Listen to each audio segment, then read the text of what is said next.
All right. Welcome, everyone. I think we have some people waiting. Thank you for your patience. Oh yeah. It's been it took us a little bit to figure it all out. Evidently, Google Chrome is the only browser that plays really well on Dr. Brian Anderson's side. So welcome, everyone. Everyone give a big welcome to Dr.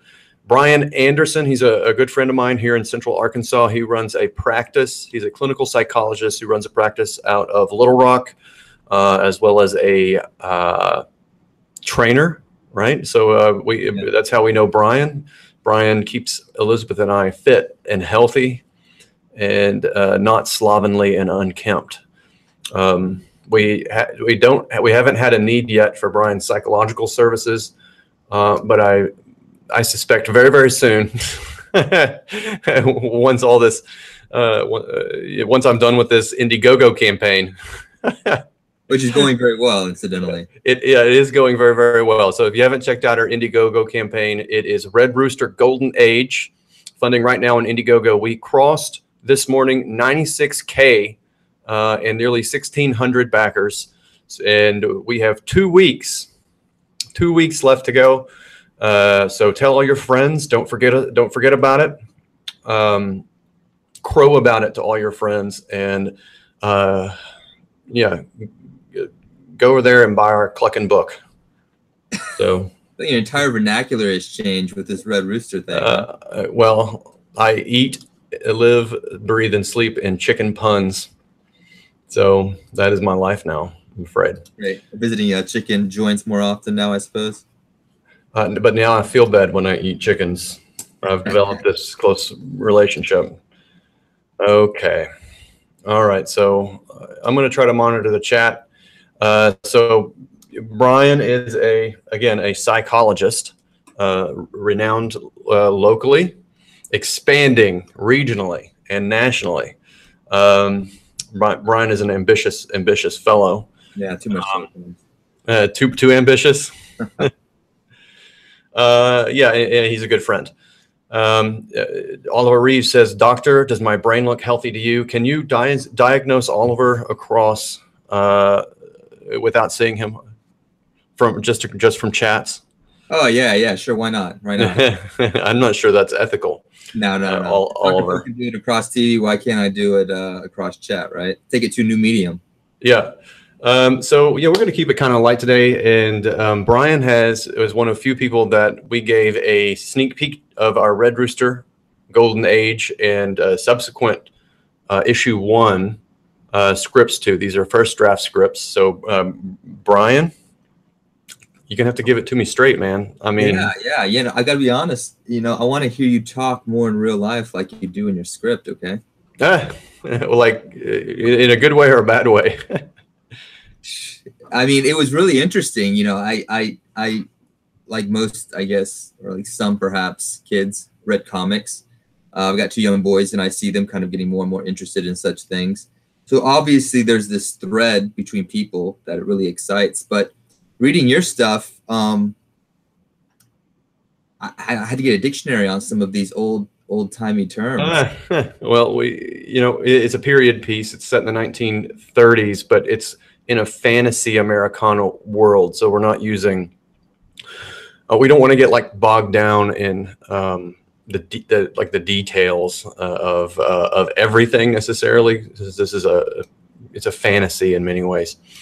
But Brian, you do, of course, you're father of 2 young boys, but you also treat children and talk with children in your clinical practice. And this book, the book that we're making, has child characters in it, and it's also meant to be a book that can be read for the goal anyway. Let me ask you if this was successful from your point of view. So the goal was to have a book that could be read by someone who's 10 or 11, maybe 12, and they get it on a certain level. They're entertained with it on a certain level. They get a certain amount of meaning out of it.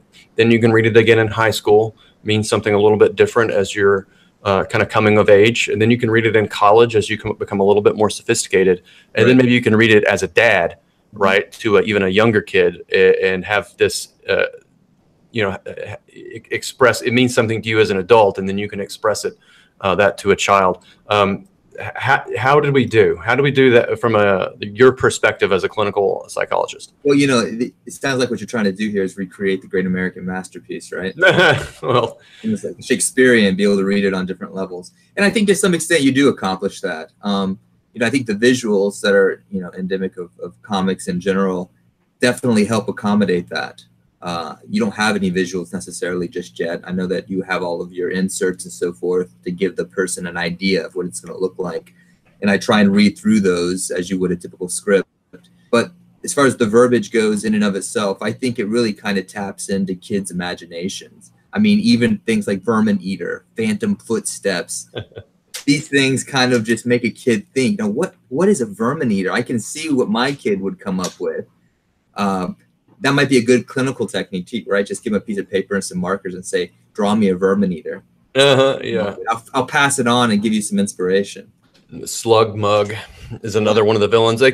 Mark Pellegrini, who, so what happened was Mark Pellegrini is our script writer.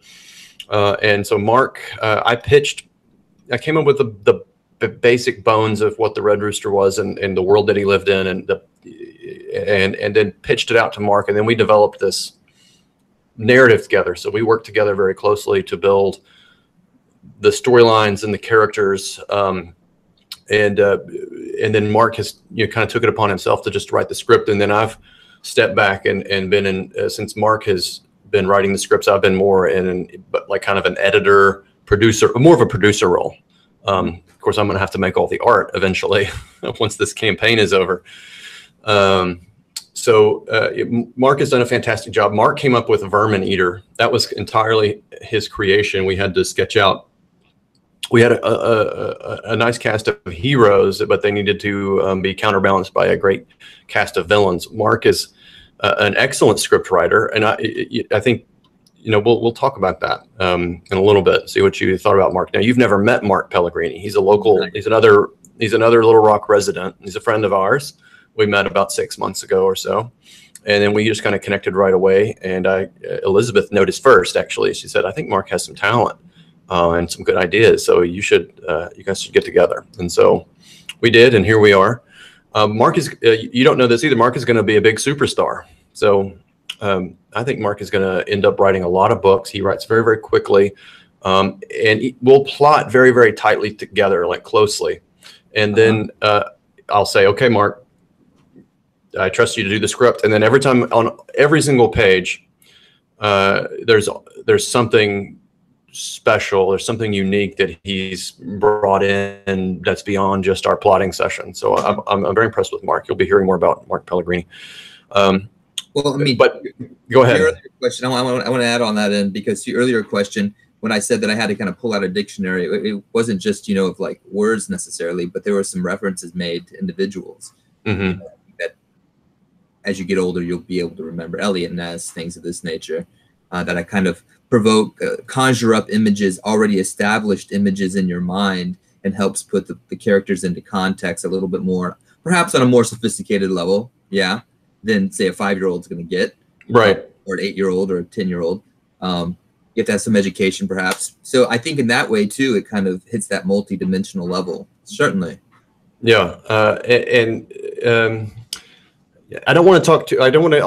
I can't spoil too much, but I also gave you the script to issue 1, which is the follow-up. It's the subsequent issue. So I mean, we kind of have to be careful not to give too much away. I mean, we want to. I want to spark everybody's imagination, but not spoil any of the major resolutions or whatnot. But I have talked a bit about this character called Marcus, and Marcus is a big part of the first issue. If you read much of that particular script, and he is a boy character. He is a supporting actor, I guess you would call it. If you were shooting a film, and he has a very important role to play. I don't know how much of that you read. We're just sort of talking about it now for the first time. But Marcus's particular family dynamic, I thought, might be very interesting to you. Was this part of the Golden Age, or this is this was the other script? I don't know if you read that one. The Red Rooster issue 1. Yeah. started. You hadn't really totally named it yet. You said starting from scratch or totally plucked was. Yeah, but we probably won't use either of those names. It'll probably be, well, I don't know. It'll be something else. But Marcus is the character with the has the complicated family relationship where Pops is his father, and he's an African-American boy from an African-American family. So, and then the mother is not on the scene. You can tell Pops is the stay-at-home dad, and he's working long hours. But his full name, Marcus, it's Marcus Johnson, but the full name is Marcus Aurelius Johnson. And so the father or the mother, the suggestion here is the father and the mother are both, took great care in, raising their children, to be thoughtful and whatnot. And Marcus has an older brother named Levi. I don't know if you caught that in that script, but Marcus and Levi play and Pops play this very important role in the future of the Red Rooster storyline. It seemed like Marcus was a pretty dutiful child, kind of intrinsically curious. Yes. Yeah. I mean, in the opening sequence, he's building a radio so he can listen because he's also a Red Rooster fanatic. And he has this pie in the sky vision of what a hero is and how he can be one and how he can be a dutiful adult and kid.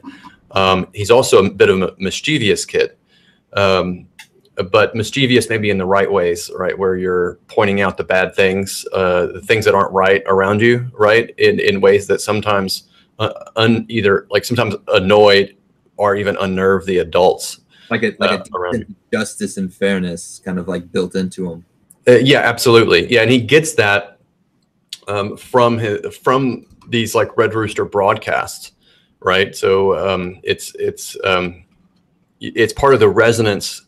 He's meant to sort of manifest the resonance that the Red Rooster had, because the Red Rooster in the Golden Age special is he and his allies are these they're celebrated vigilante folk heroes. So the key word being celebrated. They are celebrities, right? They have radio serials about them and movie shorts, and they're spokesmen for cola brands, and they become quite famous, are notorious in some people's imaginations, right?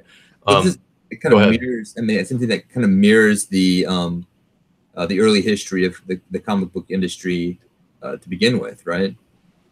Yeah, it does, and then intentionally so, right? It kind of speaks to the marketability of all of these characters, and what you do is like, I mean, you see, Spider-Man, Superman, Batman, they're on underwear and cereal boxes and all this stuff today. Well, what if one of these characters was actually real, right? A real character.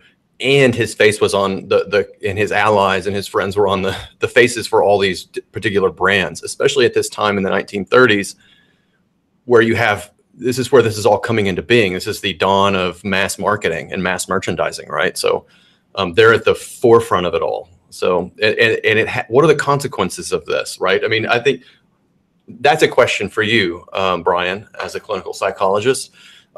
Put yourself in the shoes of the Red Rooster and his friends, and perhaps some of them being more enthusiastic about this direction of commercialability, and some of them maybe not. The era that you set this in, the era that comics in general kind of starts to, I wouldn't say it's not a renaissance, but just kind of starts to get its feet underneath it, is the same time in which a certain approach to therapy is really starting up. It's called behaviorism. All right. Mm-hmm. So we've got John B. Watson, this psychologist who is a bit of a sludge himself. He is constantly manipulating people around him with different like reinforcement and punishment techniques. And he kind of gets ostracized within the psychological community back in the 20s and 30s and so forth. And so he basically says, forget all this. I'm going to go out and I'm going to tap into this kind of like subconscious process that people have about with marketing. And he comes up with all of these clever little ideas within grocery stores about how to market this idea, how to brand things. certain eye level. He comes up with all this. He's a psychologist trying to manipulate the mass populace. And part of the cartooning, part of the comic book industry, in a sense, does something very, very similar. So when you can create bonds within a community centralized around one figure, then you can easily mount a following, right? And in a way, it's kind of what you're trying to do here, is you created this figure for yourself in a way to promote your ideas about society and so forth within a certain context. But this has been going on for a long, long time. From a psychological perspective, it's a brilliant way of unifying people, of taking this character, putting its face on the front of something and saying, hey, if you want to be like this, if you want to be like Mike, buy my shoes, right? Yeah, so you're onto us. So Dr. Brian thinks we're clever, and he's figured us out. We are, in fact, it is a bit of, I hate to call it a manipulation. It's a subconscious implant that we're providing, right? Well, be careful here, because to mental health professionals, manipulation is not a bad word. It's an honest word. It's an acknowledgement that we're always being shaped and molded by the forces around us, and we have to be careful about what we put ourselves in front of, including, to be fair, images on a paper or images on a screen, because they're sending us a message. And in recent years, the message has been from the comic book industry, I think somewhat kind of distorted and not in line with biological science, and has been sending out this normalizing certain ideas that ultimately aren't that healthy, I believe, personally, well, professionally too. So there needs to be a balance to that somewhere within media. Yeah, I think well, that's interesting. I don't know how far I should go into that, but I do think that's very interesting. And I think the market, the comic book market, is responding. Well, the market is responding by not buying comic books. I think that's the appropriate way to put it. What's that? Said good old capitalism. Yeah. So I believe there was a $10 million loss in 2016. Correct me if I'm wrong, chat. And then a $7 million loss last year. And these are this is the money that's walked away from an industry, right? That is sending out that maybe doesn't fully understand their customer base. Obviously the movies are raking in tons of dough. They're doing it. They're doing something very, very right. But the comic book business itself, maybe not so much. And I talk to people all the time, a lot of friends of mine and people. Now that I'm pitching stuff all the time, I've become a pitch man.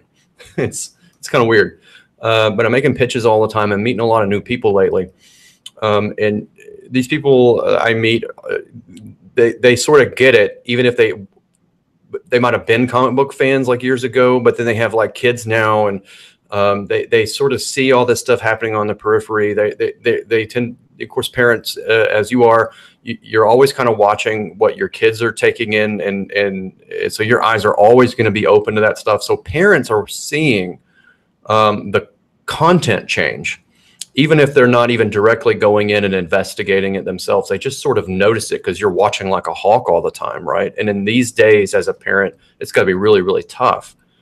Yeah. Yeah, I don't want my kids seeing, Superman with an opiate addiction. It just doesn't work for me. Yeah. And any number of topics that may not be palatable to the broadest sections of an audience. And that, to me, I mean, I saw this as I saw friends with kids walk away from this business that used to spend hundreds and hundreds of dollars a month. And then now they've just totally walked away.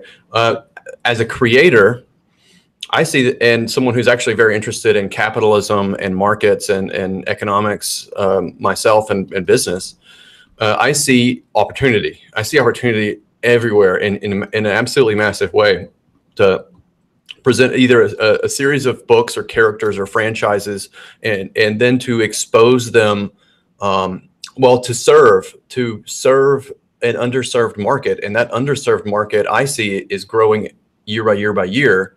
As large swaths of the country are, their value systems they're are being not well represented within comics and media. So I see this as a massive business opportunity, Right. Massive. And so do other creators that are in the similar situation that I'm in. I've given you a little bit of a background on kind of what's going on in comics. We have a friend named Ethan Van Sciver who has a creation called Cyberfrog.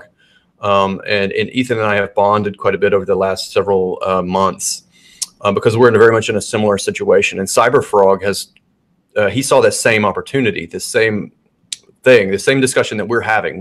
I had with Ethan 6 months ago, 5 months ago, 4 months ago. And we talked about this huge opportunity in front of us. If we could provide new characters, build an audience, and provide trusted content and put these characters out in front of a new audience, a family. I don't want to call it family friendly. We're calling it trusted content because your characters have to be synonymous with, oh, hey, I can, as a dad, I can buy this product and then put it in my kid's Christmas stocking and be okay with it. It has to be consistently, provide a consistent set of values, right, that are associated with your branding.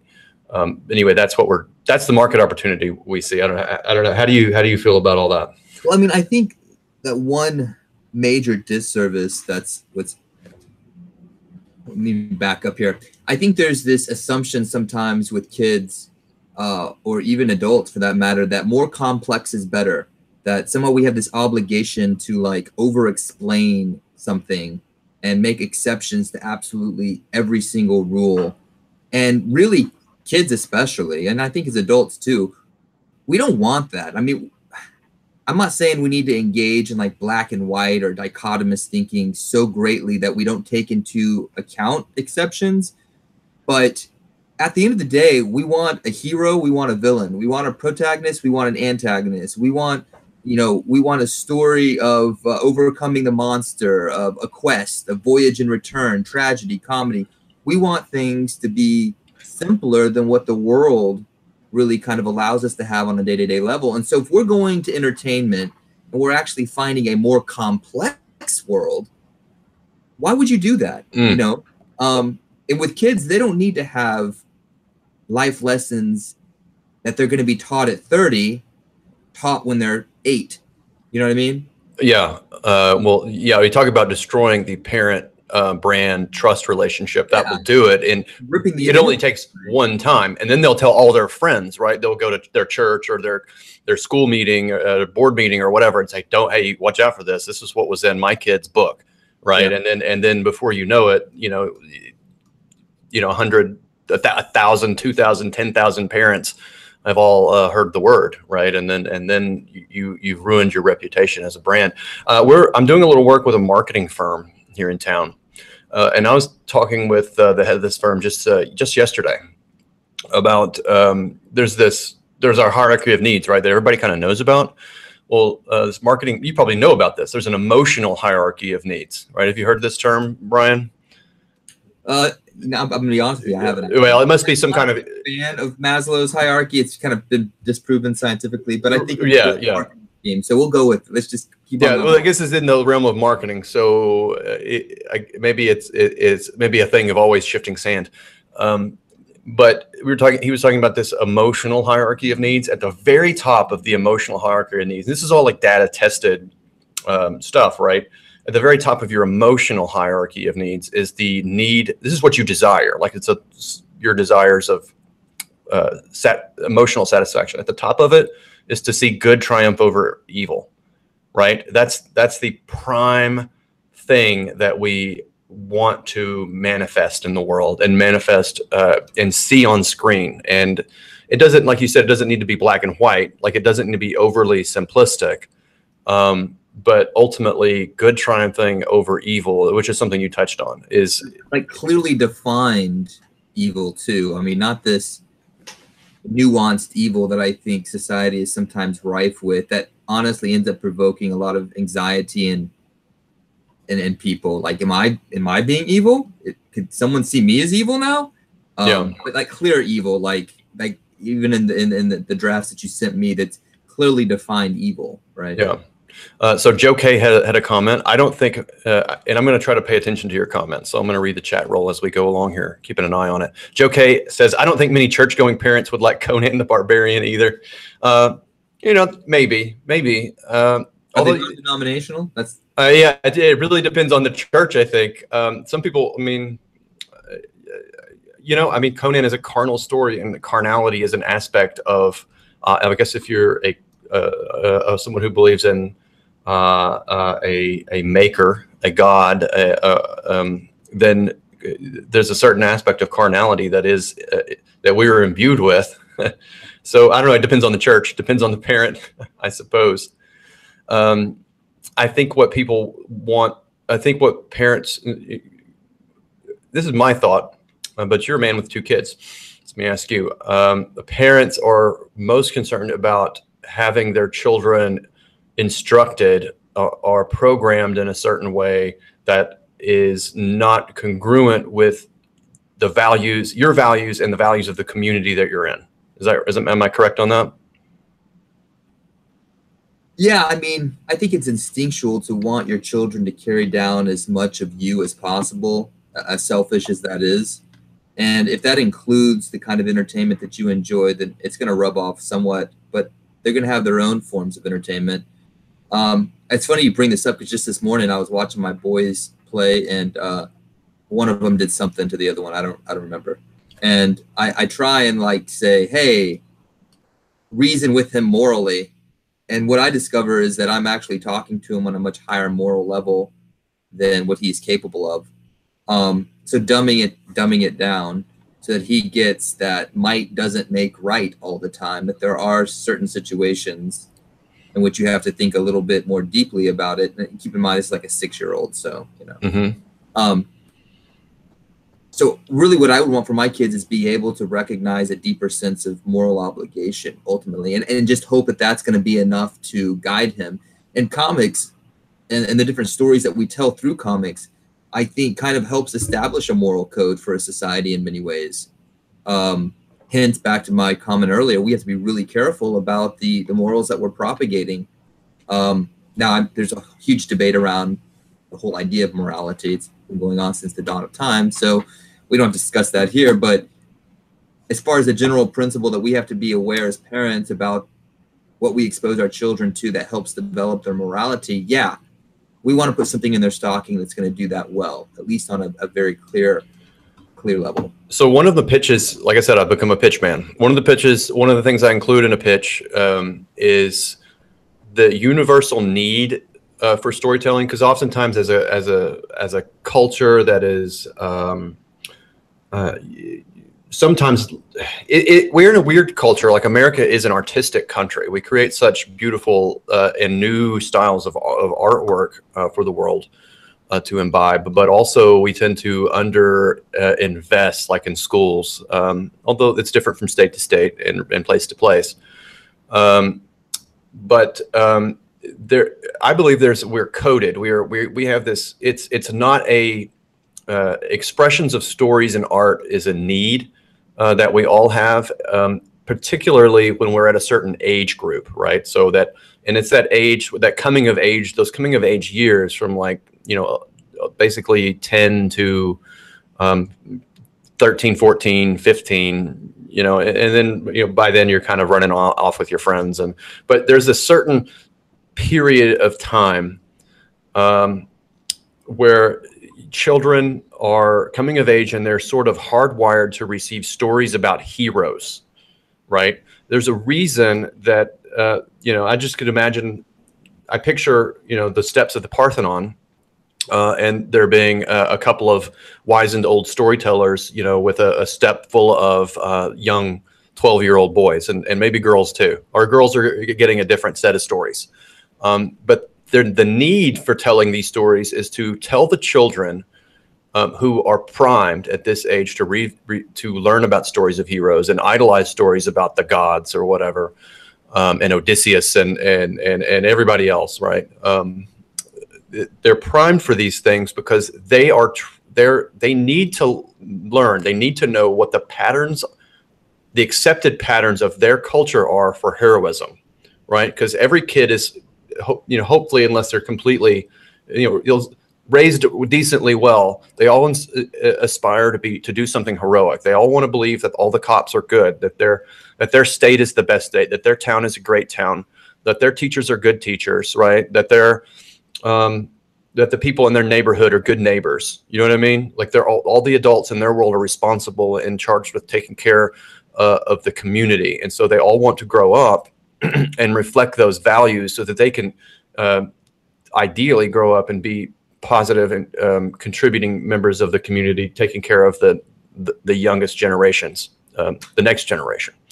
And so I believe it's a need to tell that we have to tell stories. We have to tell action stories. We have to tell stories about heroes. We have to tell stories about good and evil because they transmit the set of universal values that we decide are the values of the culture, right? And I think one of the things that's going on, do you agree? Are we on the same page? Yeah, definitely. I mean, there has to be some transmission of ideas so that they're not completely lost, if the next generation is not fumbling. I mean, I think to your end, I mean, I'm a little bit older, right? We're a little bit older. We're not, our late 30s or what have you. Yeah. So, and I feel like an old man when I say this next generation, because I'm not that old, but you see some of the existential angst trying to figure out, okay, well, if we've been told that everything is truth, or we've been told that everything's acceptable, then ultimately what is, and how do I select that? It's almost like going to a grocery store and picking out, one type of peanut butter when you've got 50 brands in front of you and they're all, acceptable. Like, you still got to pick one, right? So how do you make that decision? Well, typically we make that decision based on the kind of peanut butter we grew up on, that our parents put in front of us. And it's the same with values and principles, morals, and so forth. Well, what happens when they take that peanut butter and they change the recipe to something that has poor ingredients, right? And now you're feeding your kids garbage. Yeah. So that might happen with something like, I grew up with, and I'm just using this as an example. I'm not saying this is a bad book, but so let's say I grew up in Superman, but now Superman is hooked on heroin. Right, or something, I'm using an unrealistic example. Wait. So. No, I read somewhere recently that there was something ludicrous like that. Like Batman had a substance addiction or drinking disorder or something. I don't know. Your audience would probably know better than I on this matter. And I was like, are you kidding me? Or something like, what was it? In '92, there was a major character that came out as homosexual, which, was avant-garde at the time because but the envelope has been pushed so extreme now. It's kind of like, I don't know, Superman is in love with donkeys or something. That's perfectly fine. Animalism, whatever. We're not. I don't think we're there. I don't think we're there quite yet. Although there is some controversy swirling around. Like the Iceman character from the X-Men, who was turned homosexual by Jean Grey. I mean, I'm not aware of all the details. And then presented, and I think what people found most kind of offensive about it was the stereotypical expressions. Like he acted like all of a sudden kind of acted like an extraordinarily flamboyant homosexual man, whereas the character had this long track record of dating women or whatnot. And it seemed like they did it in such a way that it seemed to like kind of piss people off on both ends of the spectrum. Yeah. It's like, well, you're going to have a homosexual character. Let's treat it in such a way that's appropriate. Yeah. True. Yeah. Other elements of him remain true. Like he's still traditional masculine presentation and all of this, even if his preference changed. Right. He wouldn't just be a walking stereotype, which is the way it was kind of written. Because I think that sometimes in an effort to promote a social ideal, we actually end up reinforcing a stereotype about that ideal. And social justice warriors per se don't sometimes take this into account, of the dichotomy or the sharp contrast that they're providing is so unrealistic that people just aren't going to buy into it and they're going to abandon the product. Yeah, and then that is that is what I see happening. At least, you know, I can't. Again, that's like I touched on before. That's where I see this market opportunity within the business to create trusted content, and it doesn't. And by trusted content, there has to be a certain danger to stories that you're presenting to. You know, we're not telling stories for little kids. Like I said, there's an age where they're primed to read heroic stories, and they have to maintain a touch of salaciousness, a touch of danger, because the real world is dangerous. The real world is salacious. But what we have to give our kids are the tools to survive and thrive in this dangerous world with temptations and complicated adult lives, and so on and so forth. Yeah, definitely. And you don't have to go overboard in that endeavor either. You know, you can. They can learn things that are developmentally appropriate. Like I said earlier, you don't need to be teaching an 8-year-old life lessons they're going to learn at 30, right? Yeah. Or maybe teach them something they're going to be exposed to at 10 or 12 or something. So how Hawk-like do you watch? How old are your kids? 6 and 4? 3. 6 and 3. So the 3-year-old is very much. I mean, you've kind of. I don't know how difficult it is to monitor the 3-year-old's content. But what is it like with your 6-year-old? Are you keeping eyes out?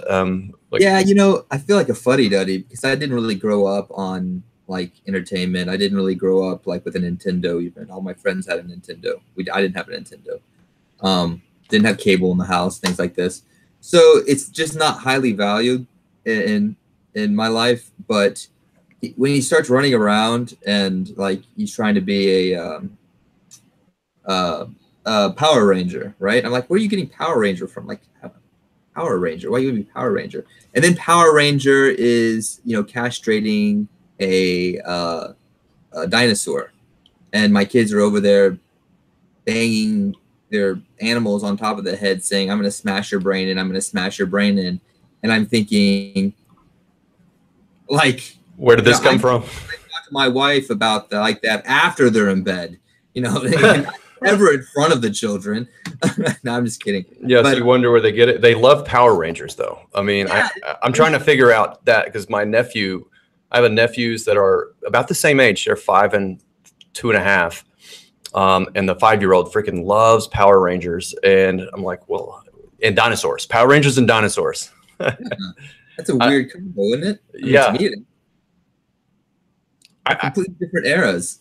They are eras, but there's something about the power. I'm still trying to figure it out. I don't know if it's just the simplicity of them just having the suits and being identified with a color, and each color, it's something simplistic about it that the kids really respond to. And kids indulge themselves in these power fantasies, like Big Ten, where he can become all these monsters and stuff. Yeah. So my mind is always watching what people are responding to and how they're responding to it, and looking for the patterns within that, and so that I can extrapolate that, reverse engineer it, and utilize it in my own creative process. Yeah. So I am fascinated with the Power Rangers in many ways, which is weird to say. I thought they were long gone, Power Rangers, and when I watch some of the cartoons my kids watch, I'm like, it's essentially the same theme that I watched in the early 80s. You know, the themes have not changed, and they're not going to change because they're archetypal, right? So they're just not going to change. They're going to tap into that subconscious kind of symbolic image that we all unconsciously understand. So as far as what I look for, I'll be honest, I actually look for like overly self-righteous material too, right? Yeah. I don't want them getting this idea that just because you may have the higher moral ground, that you have the right to patronize others about it either. And sometimes, oddly enough, even some of these cartoons nowadays, they kind of do that a little bit, you know, almost shame the other characters into guilt. You know? That's interesting. That is interesting. Because I don't watch. That's fascinating, because we identify that with a set of behaviors that people seem to be manifesting on the internet, on Twitter, especially on Twitter, which is seems to indulge that kind of behavior. where you're using shame and coercion and emotional blackmail as a tactic to Right. to be essentially morally dominant, Mhm. right? Or at least position yourself in that way. Right. And I think the people that do that, even I don't think they quite understand that they may in the moment be getting some satisfaction or maybe getting some kind of dopamine hit out of doing this. But this is very self-indulgent behavior that most people find extraordinarily repulsive. Mhm. But Yeah. it can it's also be very damaging for the people that you attempt to dominate, right? How do you feel about that as a psychologist? Oh yeah. I mean, I'd be hard pressed to say that I've there are a handful of patients that I've treated that don't present with um, the notion that emotions are a proper litmus test for truth. They come in automatically assuming that if I feel it, it must be true, right?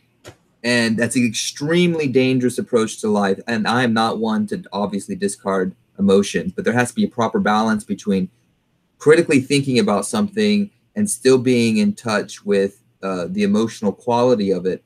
But when we live in a society that is always emphasizing feelings as a litmus test for truth, we're creating an inherently unstable society. And when we start to use emotions to provoke compliance with a behavior, then that's equally dangerous. Shaming someone into compliance, making them afraid to voice an opinion, perhaps a well-articulated opinion. And I think comics nowadays would be well served to figure out how to balance tapping into what people feel universally, but also challenging them to think about that situation from a critical angle. Because take a traditional superhero, Batman, definitely Batman, right? So Batman is got this moral code of not killing, essentially, right? Mhm. And he's always in these situations where he could easily do so, but he restrains himself. So there are these levels of complexity to his thinking. Um, he has this inner rage, he has these resources and ability, but yet he engages his cognitive process to pull back that. See, that's good storytelling. That's what really taps in to people. But nowadays, what are we doing with Batman? We're making Batman into a homicide or a homicidal maniac. Like he's let go of all of his inhibitions and he's just going to go out there and let go of his moral code and start behaving in ways that are just inappropriate for the traditional character of Batman per se. Right. Well, I think one of the things that people are reacting to so much in comic books these days, and you're kind of on the, you're not a current comic book customer, but I mean you're aware of all these things as they go on. But they're changing the characters in many ways so dynamically and so rapidly that the audience, and it may not even be just like the physically changing a character, but in the ways that you just spoke about with like Batman, they may break their the value box or the moral box that the character was previously in that was actually a very important dynamic within his storyline or like his inner conflict, right? It's kind of what maintained that. So you don't even have to change a character's gender, race, or sexual identity or costume. It could just be a matter of them breaking the contract that character had with the reader that says, well, I'm the character that doesn't kill, or I'm the character that doesn't use guns, or I'm the character that Right. When you start to mess with his psychological template, yeah. essentially, you underscore his entire presence within the industry because people gravitate towards different characters for different reasons, right? I mean, I was never a Spider-Man fan. I'm still not. I apologize to all you Spider-Man. I'm not.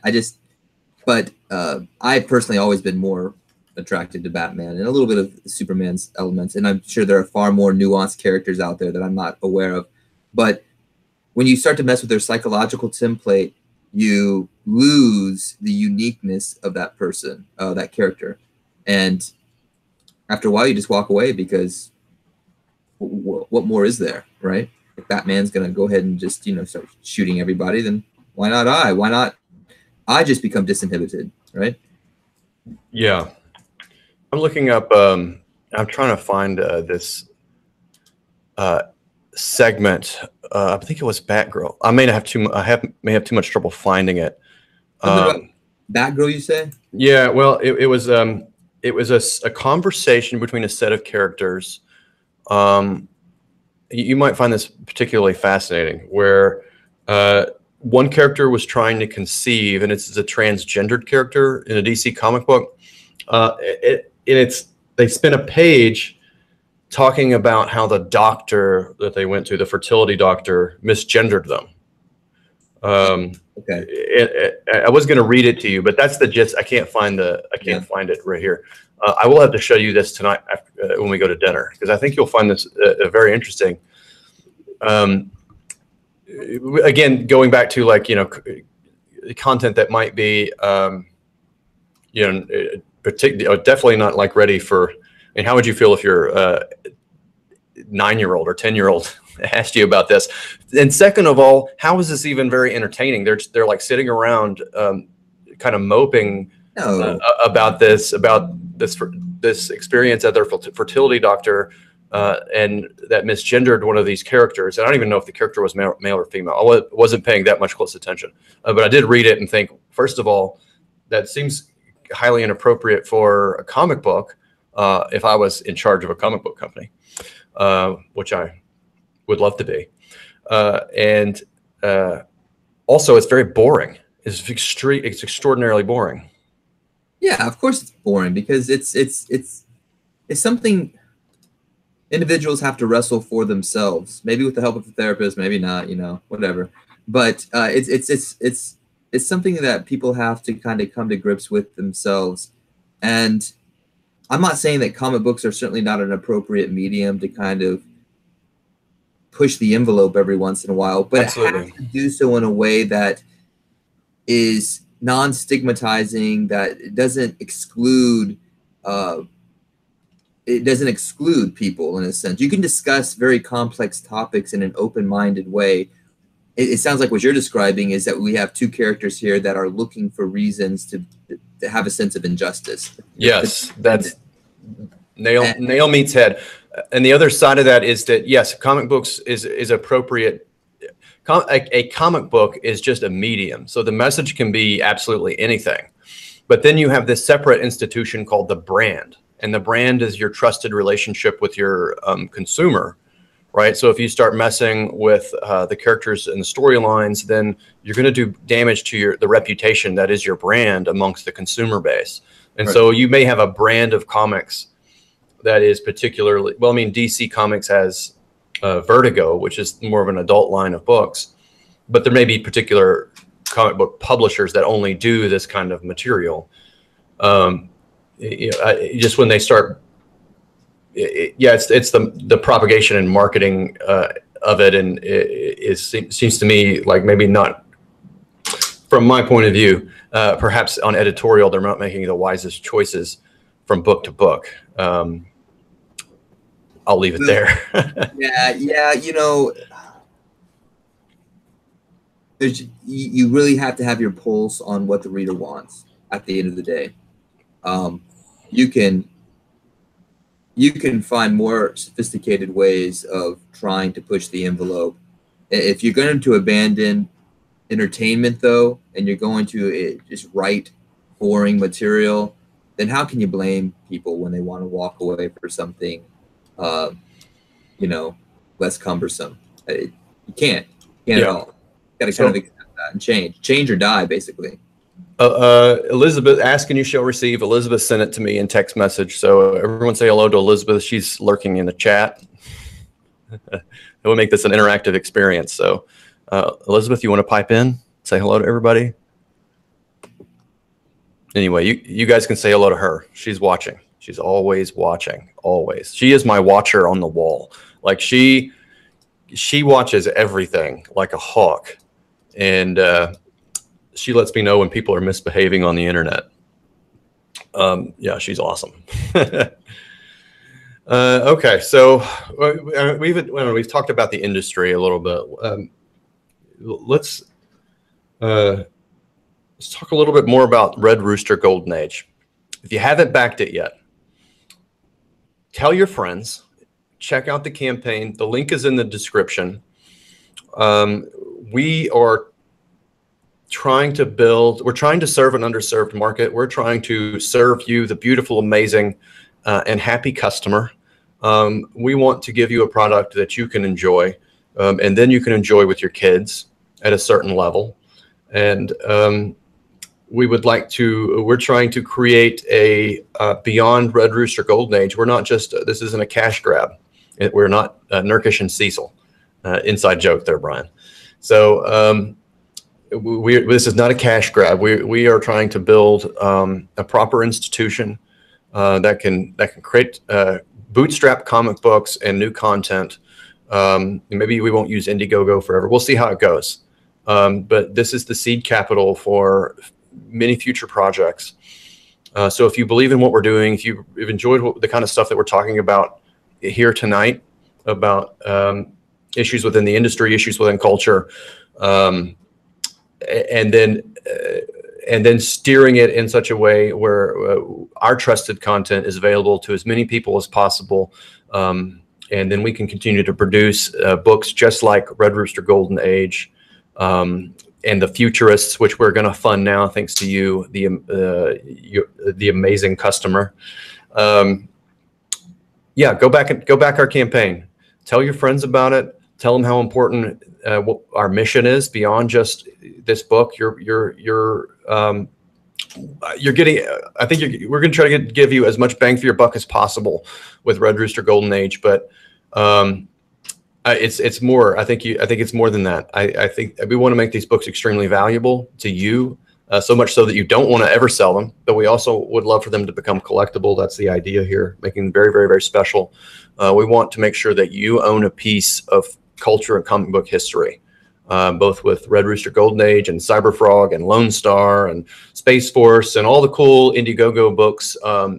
Reward these brave creators. Maybe we can talk a little bit about that, Brian.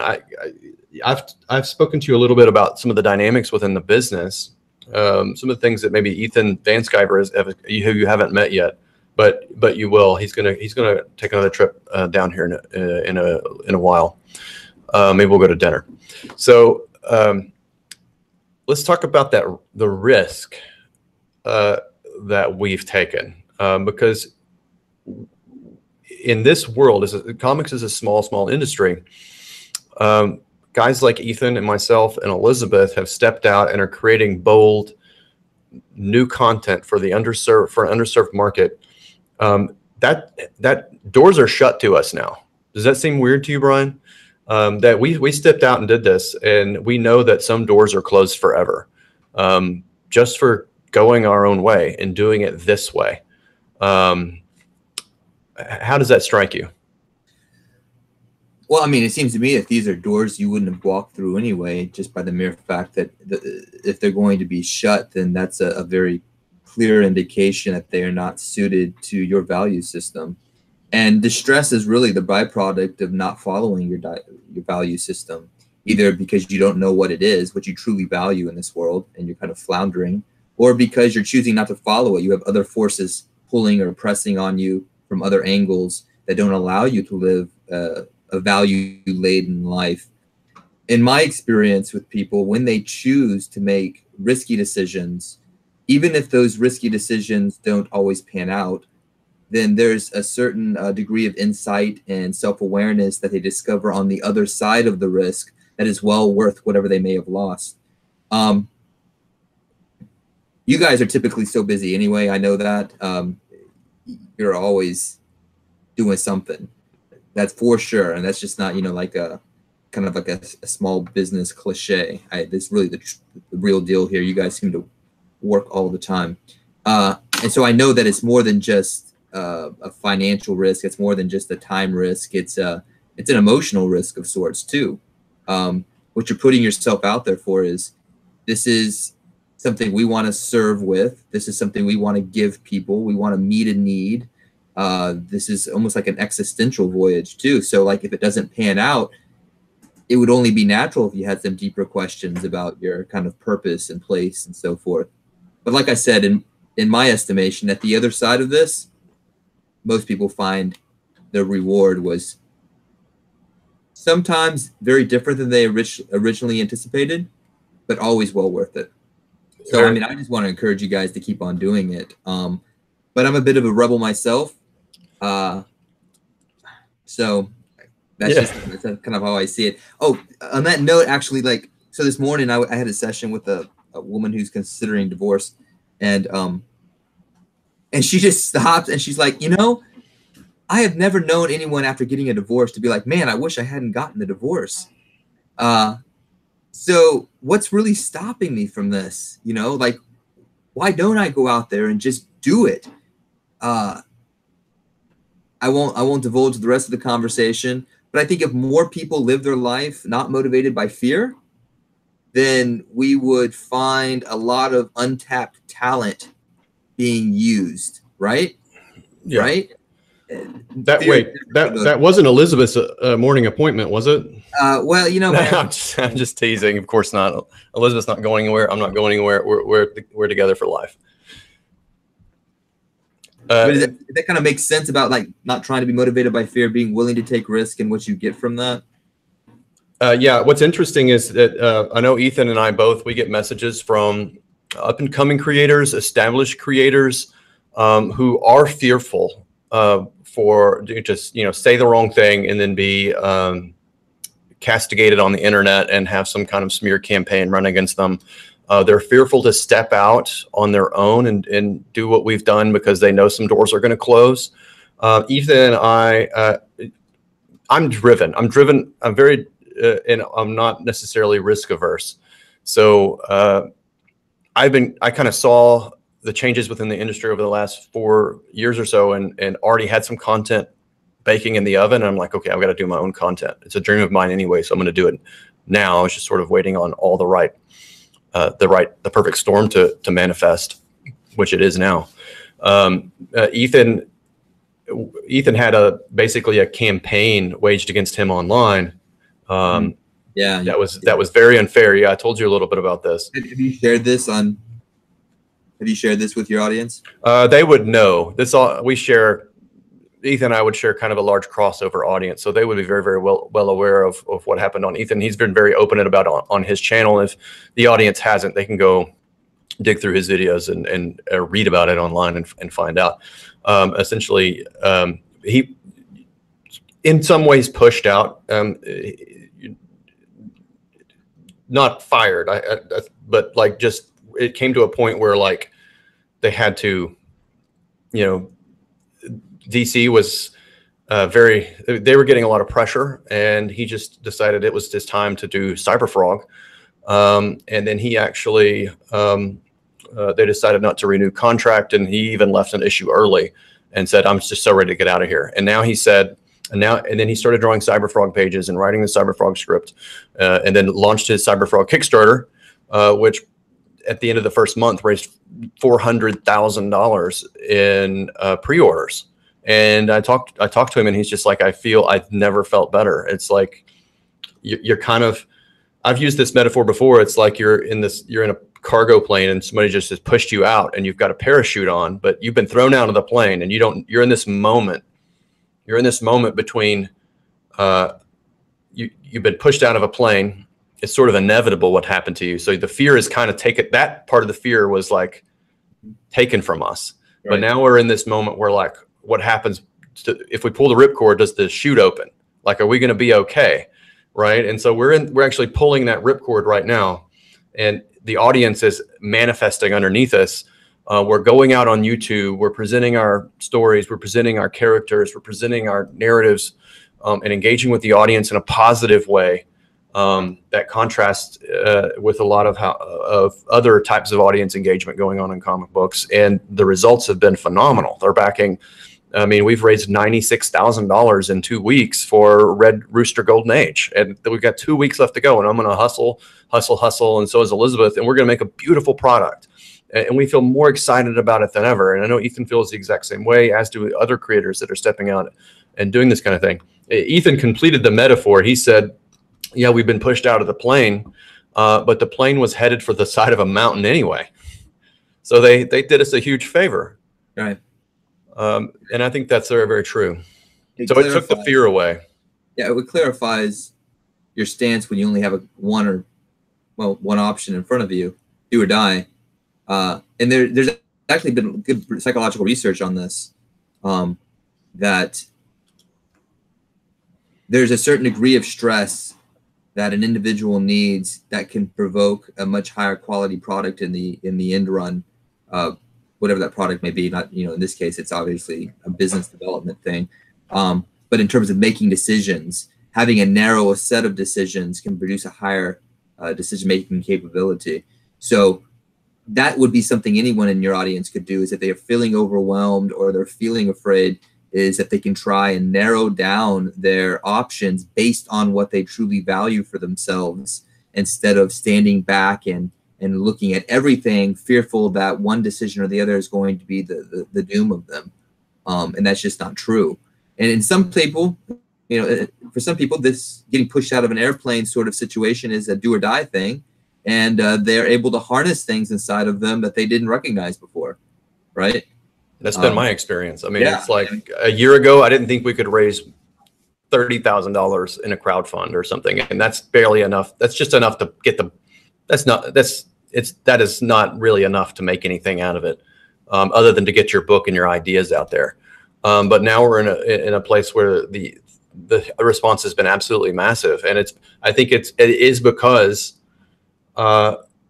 we had a limited set of options, and it was go big or go home. So I had no choice but to swing for the fences every single day for the last several weeks and months, because the time, the man and the moment are here, and the moment is now, and the men are us and lady, and there's nobody else that's going to do it. So we have to do this job. Like we can't wait on anybody else. Right. So it is us. And it is now. And if we go big and do really, really well, and our visions pay off, then we can then bring other people into the fold and say, hey, we built a greener pasture. We're in many ways like homesteaders or frontiersmen. Like we're blazing a new trail, standing on the shoulders of giants, of course. I hope that. I know that the tendency is, you want to garner support based on the product or the quality, which is not lacking. I mean, the quality of the product, which is not lacking. And that's not the point of this. But I'm hoping that there are people in your audience that understand that sometimes you have to come together for even greater principles. Like if this is something that you kind of identify with, I don't want to say like giving it to the man or what have you, but sort of like that, then this is something you can support, and that would definitely go towards the end game of encouraging creativity and thinking outside the box and bucking the system. Because sometimes, the system needs to be bucked. It needs to be improved. And if outside forces aren't available to work on it, to shape it, and if they're not listening to the audience, then this is your chance to try and have a say in that, right? Yeah, absolutely. And I think that's one of the things that the audience is responding to. They became frustrated with how the product was being made or presented to them, or changes in the characters or the brands that they had previously trusted or grown up on. But I think part of what they're responding to is the fact that they know we're taking huge risks. They know that we've stepped out and putting it all on the line, and that guys like Ethan, top level talent, Mike Miller, is great artist with great ideas off Lone Star Comic on Indiegogo. Mark Pellegrini, Marvel wasn't going to hire Mark Pellegrini, but they should. They should. He's great. You've read his script for Red Rooster, Golden Age, and issue 1. He's really, really, really good. Doug Ernst said it would have been the issue 1 was the tighter of the two, although we did it first. He said it would have been a cherished childhood comic if it had come out when he was a kid. I mean, he absolutely raved over it. Yeah, he should be writing Spider-Man. They're not going to call him, but we've got him. We've got him, and you've got him. You guys in the chat, you've got Mark Pellegrini, who's going to be huge, and we're not going to let him go. We're going to treat him right. Ethan Van Sciver discovered a new this guy named Kyle Ritter, who's a colorist. Maybe not discovered, but he's given him a platform to color Cyberfrog, and he's just killing it. Young guy out of Florida, hearing impaired. He's so sweet, and the crowd loves him. The crowd loves his art, his colors over Cyberfrog. He wasn't getting big work, but he should be. He should be, but he is now. He's getting paid better. He's getting, I guarantee you, he's getting paid better by Ethan than he is anywhere else. And that's, if we could do that for more people, how beautiful a thing could be built, you know, by creating a huge space, a bigger audience, a more engaged audience, and then cultivating new talent and bringing in experienced talent, showing, giving them a new platform, and bringing the enthusiasm and energy back to comic books the way it was in years past. That's what the audience is responding to. We're taking the hero's journey ourselves in many ways, right? Yeah, somebody's got to. I was kind of curious. I can't see on the group chat. Can you see on your end? Yeah, I see you sent me a question mark through chat. I actually hit the. Oh, yeah. There's an internal chat on Google Hangouts where you and I can send a message that's private, and then there's an external chat going on YouTube that I keep an eye on here, but you know, they're just kind of talking amongst themselves. They're very excited about Kyle Ritter. And Elizabeth is in the chat too, keeping them entertained. So they're just kind of having fun. I think they're enjoying the conversation quite a bit, though. But everybody's afraid to engage you because they don't want to be psychoanalyzed. Oh, come on! Just teasing. No worries, you're not paying me, so you know, no freebies here. But I would be curious. From your audience, like what kind of questions they might generally have. Because as I mentioned earlier, they're probably more familiar with this industry than I am. Yeah. Somebody said you had a nice office. Yeah. I mean, you've been here, not like for obvious reasons, but I like my office. I appreciate that. Yeah. I like to decorate. I almost went to school to become an interior decorator back when I was in college, but I decided if I want to make money for me and my family, I had to do something. So I know a guy. And there's not a lot of straight interior decorators. You would have been the second one that I know. So I have a buddy of mine, a guy from Arkansas as well, who from Hot Springs. He studied interior design in college. He went on to, he has a huge business. Well, not huge. He has a good sized business where he takes luxury coaches. Like he'll buy them used. Maybe new, I'm not sure, but he takes, and they're not buses. Like these are he calls them coaches, and he's really particular about it, but he decks them out like, I mean, to the nines. Like, I mean, it's like himself. Like, is he like, he remodels the interior, or he also decorates the fabrics and so on and so forth? Yeah. Right? He remodels the whole interior and then sells them to extremely high profile clients, right? Like, I don't know, retired CEOs and executives and people with lots of money and time to explore the open road. And they don't want to fly, but they want it's basically like a luxury hotel on wheels, rock stars, that kind of stuff. It's not really touring buses, but like people with, that's what he does. And they're wild. They're really, really cool. But I had a 27-foot camper the other day. Does that count? You think he'd do it for me? For a fee, I'm sure he'd do anything. Well, I mean, anything in the realm of coaches. Chat. If anybody has any questions for Dr. Brian Anderson, again, Dr. Brian Anderson is a clinical psychologist. And I might if you guys like Brian, it sounds like everybody likes Brian in his office. I think Brian adds something interesting to our conversation in comic books, because comic books and culture, these are all things that resonate very deeply with us, and they're a core part of our psyche. So I think it actually relates very, very well to what we're trying to do here as comic book creators and comic book customers, that kind of stuff. So anybody has any questions, go ahead and hit them out as I begin to wind this chat on down. So Hollywood Hulk Hogan is here. He says, see, I was right. I knew the good doctor had high T. So Hollywood Hulk Hogan says you are a man of high testosterone, and it shows. High T. Yeah, I hope so. No shots needed here. Yeah. So there's a couple guys in our chat that are members of our community, our growing community, Hollywood Hulk Hogan and a guy named Booker T, who I think is a wrestling persona as well. They come in and remind everybody that they look jacked and that they need to go work out and have high T. So I think it's an awesome tactic. I love it. It psychologically makes everybody feel good and reminds them that they need to work out. And you can work out with Dr. Brian. And Brian is our trainer. He is a very knowledgeable physical trainer as well. And so Elizabeth and I go and see Brian once a week and work out in his gym, and he keeps us looking jacked today. So that's a meme from our little community.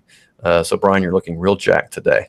Hollywood Hulk Hogan says I have the highest T in Comicsgate, 5,000 NG over DI. Well, that's impressive. But somebody did have a chat for you, Brian. So let me see if I got that. Critias says, why do I feel like a bottle of emotion and want to cry but don't? I'm not sure if that's a serious question, but Kropiker has a question. He says, what do you think about the projection of SJWs and their bigotry, sexism, and racism? So Kropiker believes that SJWs, which you've heard of this term, right? Social justice warriors, project bigotry, sexism, and racism. What do you think about that, Brian? Yeah, the projection of those traits onto other people in order to avoid responsibility of correcting them in their own life. It's kind of, it falls into what we call kind of like this external focus of loci, in which we're looking externally to the world to be corrected in order to have any sort of internal stability. The problem with that is there are so many variables for distress, so many reasons, so many things to manage, that it is an impossible task to correct all wrongs. So rather than accept that individual responsibility, we take these and we place them on society or another group of people, and we stigmatize them, and we end up actually living the very bigoted and behavior that we supposedly rail against. It's unhealthy, obviously, in the sense of the content, but it's healthy in that it shifts focus away from the only true instrument of change in a person. To kind of relate this back to comics, I think you can see this thread within the comic book industry of good, solid characters that take personal responsibility. That's the whole idea, right? They're going to go out and they're going to fill a role in society that no one else can, that they recognize that they can make a change on an individual level. That's a lot different than picking up a placard or posting something and then going home to your life without any real consequence. You mentioned earlier, Mitch, this idea that you're taking this massive risk. You are taking responsibility for what you can affect in your personal life with the talents that you have. And not everyone obviously has the same degree of talent, but rather than becoming a social justice warrior on this global scale, maybe looking for infamy in the process, I would definitely encourage people to question within themselves, how can I change and not manifest bigotry and these other things, sexism and so forth in my own personal life? You do that, then you'll start to find some peace. And for your previous poster, maybe your bottled up emotions will find a release valve. Very, very, very, very well done. So Kraken of the Sea has a question. I think it's a related question to the one we just touched on. So my question would relate to the enforcement of groupthink with cultural Marxism using pop culture as a transmission method. Not really a question, but more of a statement about a question. Yeah. that he would like to ask, but I think he would just like for us to touch on those topics. So I'll just let you handle that one. So this is the enforcement of groupthink that he says is from cultural Marxists that are using pop culture as its transmission, which I think is in many ways an accurate description of what is going on. Yeah, that is a mouthful. Very sophisticated way of putting that idea. I appreciate that. Groupthink, for those that don't understand what groupthink is when a group of individuals come together and are unable to generate new ideas because they become so consumed with one particular idea that they can't kind of see the flaw in it, and they end up going down a strategy or a trajectory in their thought process that ultimately fails because it's just not very sophisticated. So culturally, yeah, I mean, definitely. I think one thing that's made America so great is in a way our acceptance of ideas, the freedom of press, democracy, everyone has a voice at the table theoretically, as long as you have enough money, right? But compared to other cultures, we're fairly open. We are, even with all the dissension in society now, but we're sabotaging that with forcing people to think about what's right and wrong in this very narrow mindset. And then, like we were talking about earlier, Mitch, punishing them emotionally if they dare go outside the norm. And it is the ultimate downfall, I think, of a free society. That's a bit dramatized, obviously. We're talking about comic books and stuff. I'm not talking about the downfall of mankind. But it starts somewhere. And I think right. Yeah. I think you're really onto something. It erodes trust in society. Like if you feel like you can't say something outwardly, people feel boxed in. They feel like they can't talk. They guard their language. And when you start doing that, then I'm very sensitive about trust in society, because when we start chipping away at that trust, then so much of our systems rely on that, like banking systems, right? We don't even realize how delicate these things can be. But if people start not to trust their neighbors then they don't trust their businesses. And then you can't trust a transaction. And then a bank can't trust the lenders can't trust the lendees, the people accepting loans. They can't trust they'll be paid back. And then there's an insurance equation, and then all of society collapses. Right. I mean, I see this as just like this very delicate balance, and what some of these things that are manifesting, especially online, in media and the arts in many ways, which is really, really sad, in my opinion, are the first chips away at this erosion of trust. Right, Mitch. And that's why I think the combination of democracy with capitalism, which encourages ideas and industry to go in a different direction and challenge the status quo, is ultimately what keeps these things balanced. What you're doing with this new product is maybe not consciously so, but contributing to that, trying to keep this balance, offering this alternative, giving individuals another outlet, something else to look at, and so on and so forth. You talk about your viewers trusting you and your goals, right? And how important that is to you. Yeah. Oh, absolutely. Yeah. We have this neat opportunity where the audience is clamoring for positive interaction. And a few creators are stepping out and saying, hey, I want to deliver that. I want to, and if we do, we can make this connection and have this and then build something wonderful out of it. And also we feel like we have great products. All we have to do is get the products out there and be positive with the customers. And we can manifest something truly, truly amazing. I don't know how I got off on that. But I think you're a hit. Dr. Brian. You may be our resident psychoanalyst. You certainly give me a lot more credibility than I deserve. I'm digging through the chat here to see if there's anything else I missed. Kraken says repeal the Fed Act. I agree. I was a bit of a Ron Paul fan myself. And Aegon Vation says Ethan has an infatuation. Have you seen the new Star Wars movie? Me? Yeah, episode 8. No. Okay. Anyway, all right. Well, you're better off. 32? Yeah, you're better off. You're better off for your lack of experience. In my opinion, it was not a pretty film. Anyway, there's a character in there that Ethan has become infatuated with, and it should probably be psychoanalyzed, says this chatter.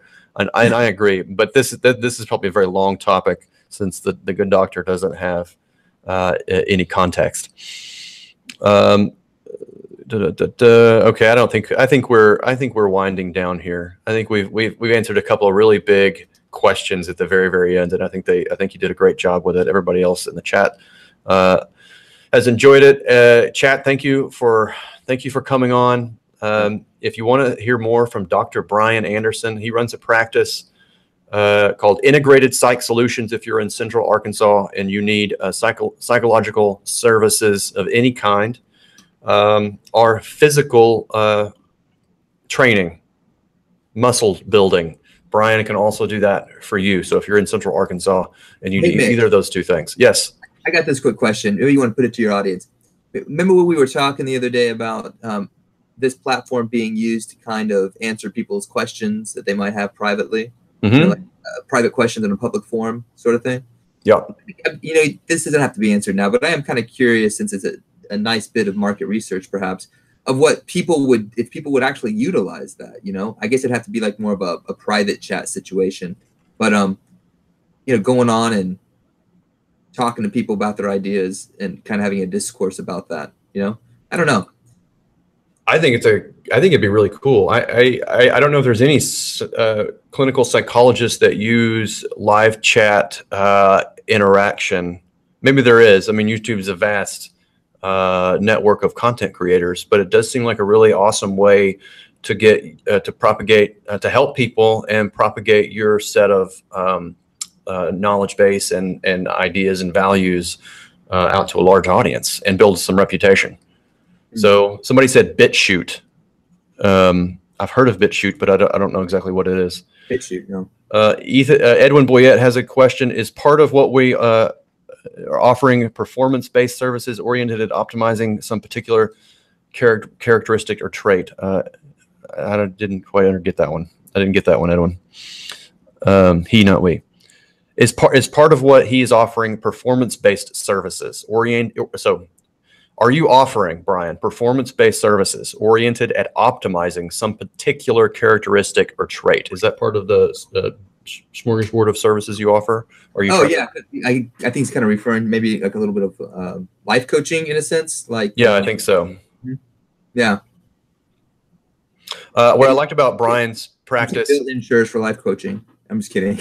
What I liked about your methodology is that you, assuming your patient is willing, then you encourage them to engage in physical activity. And when Elizabeth and I met you for the first time, we were kind of at this point where we've been working long hours and sitting a lot and starting to feel the effects of age and working on posture and computer screens and all that kind of stuff. And I was amazed once we got with an appropriately trained and informed trainer, then how quickly we started feeling physically stronger. And then that made us feel more mentally well. It was a way of getting control of something, especially if you're depressed or maybe your life is out of control. Then you can grasp that. You can I do feel physically stronger. So I did manifest that one thing. So if I manifested that one thing and I feel better about it, then I can go on and then I can fix, I can clean up my mental health as well. So I think it's a very interesting deal. I don't know how unique it is to your practice. It seems like it is, but. Well, I think recently, man, I've been sitting so much, I've got to get a treadmill in here and start giving therapy while I'm walking. Well,